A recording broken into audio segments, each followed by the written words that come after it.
Você já notou certa dificuldade do seu filho com relação a estudos, a desempenho escolar, a disciplina na escola? Se sim, fica aqui no episódio 7 de Ser Menino é Diferente, porque nós vamos falar sobre comportamento escolar. Olá, seja muito bem-vindo a esse canal. Eu me chamo Thaisa Calegaro. Você está no Criando Vencedores. Aqui nós falamos de maternidade, muitas vezes voltada para menino, com muita intencionalidade, com propósito, com fé e muito amor. Hoje nós vamos falar sobre desempenho escolar e eu quero trazer algumas diferenças entre meninos e meninas que talvez você não saiba. A primeira delas está no processo de maturidade. As meninas, em geral, têm um processo de maturação cerebral mais acelerado do que os meninos. Isso varia de cada criança, mas uma média geral é quase de 2 anos. Ou seja, quando a gente coloca todo mundo da mesma idade em uma sala de aula, geralmente o que vai acontecer? O desempenho das meninas vai tender a ser melhor se as questões dos meninos não forem bem trabalhadas, e não quer dizer necessariamente que lá no final da vida vai continuar assim. É realmente até determinado ponto. As meninas estão, sim, à frente de desenvolvimento, tanto linguístico como de leitura. No geral, as mulheres dominam muito mais a prática da fala do que os meninos.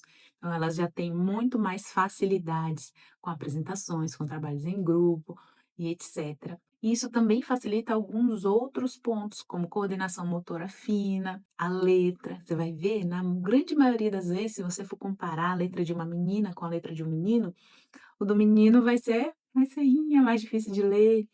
E tá tudo bem. Eu acho que o interessante de saber esse tipo de informação é saber que o seu filho está dentro da normalidade, que você não tá, que você não precisa se preocupar em relação a isso. Agora, uma característica muito interessante do comportamento escolar dos meninos, no ensino fundamental até que nem tanto, mas conforme eles vão crescendo, vão chegando perto do ensino médio e ali no ensino médio, para eles, essa relação de ser amigo do professor é quase como se ele estivesse assumindo uma posição de subordinação àquele professor ou àquela professora.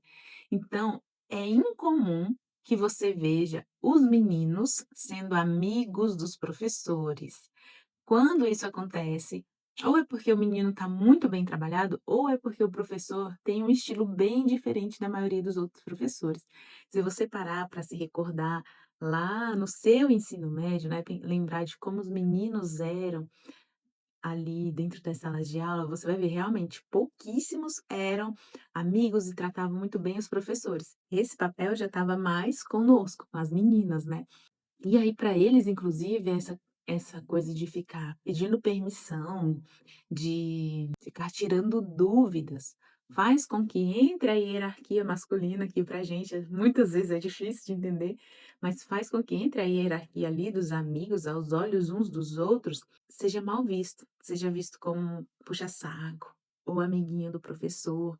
E isso para eles é quase comparado a ser chamado de bebezinho.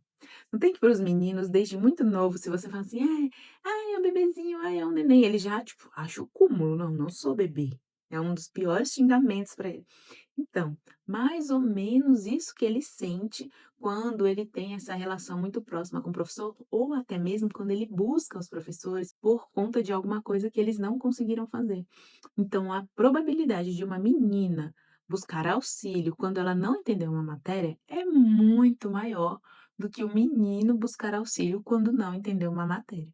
Por isso, é importante que os nossos olhos, como mães, estejam bem atentos para ver se eles estão conseguindo acompanhar ou não.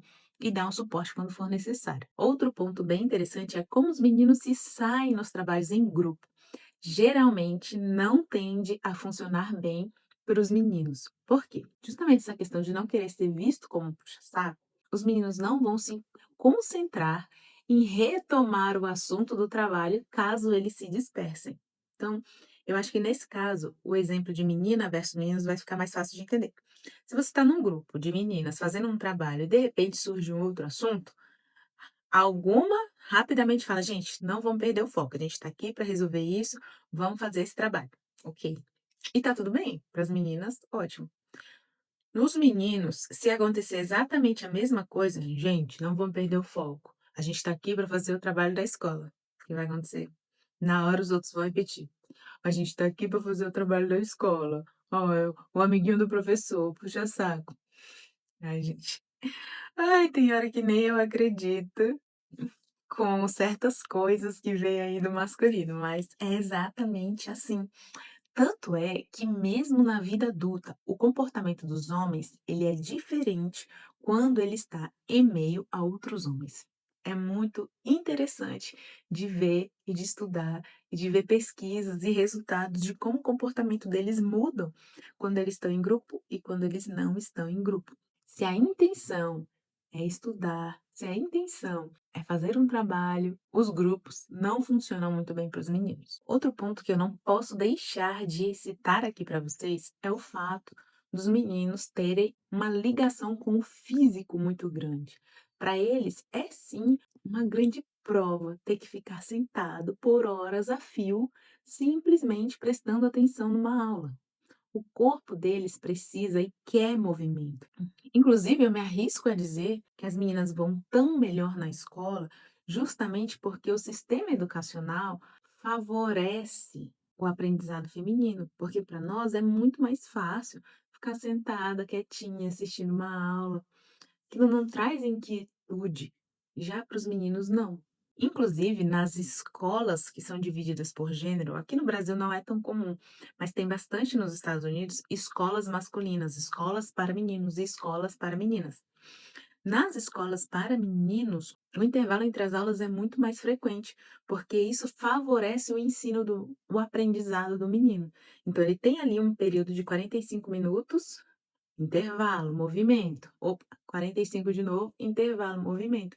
Isso facilita muito mais o aprendizado dele. E não é isso que nós encontramos nas escolas no geral. E o que que a gente faz com todas essas informações? Como nós podemos ajudar os nossos filhos? Vamos procurar uma escola de menino para eles? Difícil, né? O que nós podemos fazer para ajudá-los? Primeiro, é se conscientizar. Então, você já tem consciência de que para ele não é fácil, de que quando algum professor vem reclamar que ele não para quieto, que ele é inquieto, que ele não consegue ficar sentado, você já sabe que isso faz parte da fisiologia dele e que para ele vencer isso é sim muito difícil. Então, você pode tentar desenvolver com ele técnicas para que ele consiga melhorar nesse quesito. Quando vocês estiverem em casa e ele precisar estudar por um longo período, tiver muitas lições, ou seja o que for, tente intercalar os momentos de estudo com momentos de bastante movimentação física. Então é realmente assim, entre um bloco de estudo, divide o estudo em blocos e entre um bloco e outro, coloca ele para se movimentar. Vão fazer uma coisa, vão dançar uma música. Tem jovens que, inclusive, adotam a prática de descer, fazer uma corrida e volta para estudar de novo. Isso ajuda tanto na clareza para eles do cérebro, o cérebro deles parece que dá uma limpada depois de uma grande movimentação, quanto facilita esse aprendizado através de blocos. Outro ponto é que sabendo disso, sabendo o que esperar, você não faça comparações injustas. Já aconteceu aqui em casa de chegar um trabalho da escola que ele precisava dar continuidade. E eu vi a letra das meninas, gente, um chuchuzinho, uma coisinha linda. E menina toda cheia de capricho, não sei o quê. E aí, quando ia passando a letra dos meninos, era só decadência. De mal a pior.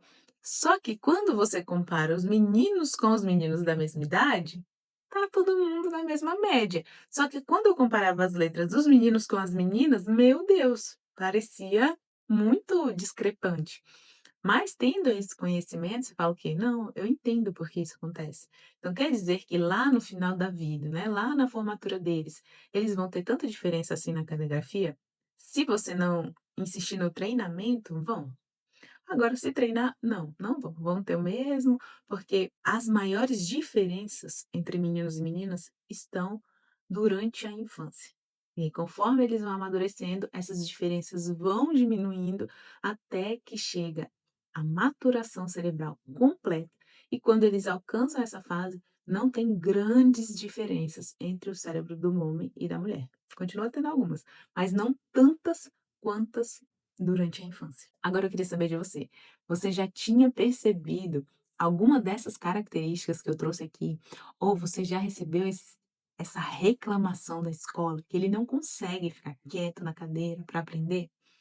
Agora você já sabe que isso faz parte de quem ele é e que você precisa, na verdade, instruir, explicar para ele como funciona o corpo dele, por que que ele sente essa vontade e tentar buscar algumas técnicas ou até mesmo recompensas para ajudar ele a passar por esse processo até que ele se torne mais natural. Se você gostou dessa informação, deixa um like, se inscreve no canal, manda para outras mães que também precisam saber disso. E não se esqueça, você está criando um vencedor e não está sozinha.